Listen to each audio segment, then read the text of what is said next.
You said that critical theory came in and changed our legal system. Yeah. Would you just walk through for us really clearly how and when that happened and what it actually did to our legal system that's different after this is now here?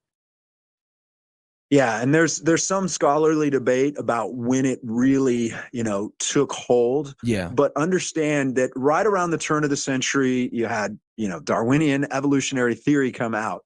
And one of the things that has happened is critical theory started creeping into law schools, and the idea became that case law was the priority. So not statutory law, not established principles that stand firm and stay true, but rather case law. So this whole idea of precedential decisions, and giving all of this weight to precedent came in. And so what happens in law school, when I went to law school, really since the early 1910, that time frame, if you started going to law school, then this evolutionary theory, critical theory had already creeped into these law schools.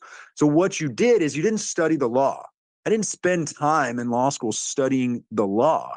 I spent time studying cases, studying decisions that occurred, and talking about how to argue the implications of that decision. Not a lot of time talking about the statute or anything else. And this blew me away. But constitutional law in law school, my test was not about the Constitution, not about knowledge of the Constitution, but it was literally how I would get points on my exam, my essay exam, every time I created a creative argument to argue how and why the federal government should be able to uphold a regulation in a particular set of facts based on the Commerce Clause, the Necessary and Proper Clause, or something else to expand federal power. All the different ways I could argue the federal government should be allowed to do that. That was my constitutional law class. That was it.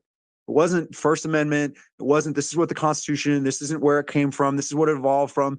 This is the philosophical underpinnings of our Constitution. It was, how many different ways can you argue based on case law and ever expanding, changing, evolving case law and precedent to further expand government power to regulate businesses and individual states.